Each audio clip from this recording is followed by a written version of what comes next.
ఉమ్, అసలు ఏమన్నా ఉందా నాకు ఎక్కేటట్టు ఉందా? ఉమ్, మళ్ళీ ఈ పండగ సీజన్ ఎట్లుంటది? ఆ, అసలు బస్సులు ఉన్నాయా?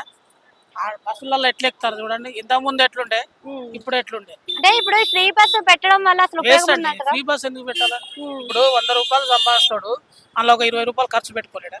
అంటే ఫ్రీ బస్సు పెడితే ఎలాంటి వాళ్ళకి పెడితే బాగుంటది? అంటే ఏజ్ వాళ్ళకి ముసలోళ్ళకి పెట్టాలండి. ముసలోళ్ళకి పెడితే ఏజ్ బారోళ్ళకి పెట్టాలి. ఉమ్. పిల్లగాళ్ళకు మామూలుగా నడిచి పని చేసుకుంటూ అంటే ఇప్పుడు చూసుకుంటే జనరల్ గా ఆడవాళ్ళకి అంటే ఉద్యోగం చేసే మహిళలకు కాలేజ్కి వెళ్లే మహిళలకు ఉపయోగపడే విధంగా ఉండాలని పెట్టాము అని అంటున్నారు కదా, మరి చిన్న ఉపయోగపడుతుంది పిల్లలకు వాళ్ళకి? పెట్టొచ్చు అండి. ఇప్పుడు కాలేజ్ పిల్లగాళ్ళు ఉన్నారు, ఆ. వాళ్ళకు ఆదాయం ఉండదు కాబట్టి వాళ్ళకి పెడితే ఓకే. ఉమ్, మామూలుగా పని చేసుకుంటే వాళ్ళకి ఫ్రీ బస్ ఎందుకండి?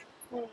పెట్టొద్దు కదా. అంటే ఉచిత పథకాల వల్ల అసలు ఉపయోగాలు ఉన్నాయా? అంటే అసలు ఉచిత కరెంట్ వద్దండి. గాని ఉచిత పథకాలు అసలు పెట్టొద్దు. ఆ, ఇప్పుడు కేసీఆర్ పెట్టిండంటే రైతు బంధు, రైతు బీమా ఉమ్, అది పెట్టిండంటే దానికి ఒక రీజన్ ఉన్నది కాబట్టి పెట్టిండు. ఓకే.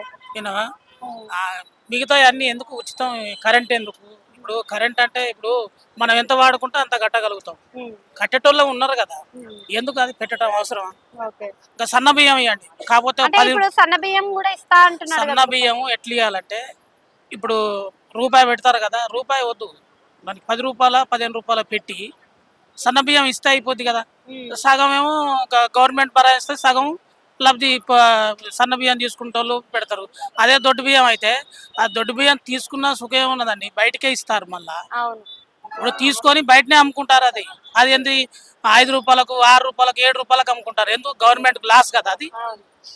అట్లా అంటే ఆ, ఆ, ఈ కూలగొట్టుడు ఇదంతా చాలా ఇబ్బంది అండి. అది ఇప్పుడు ఏదైనా ఆస్తులు సృష్టించుకుంటూ పోవాలి కానీ ఉన్న ఆస్తులను కూల్చుకుంటూ పోవద్దండి.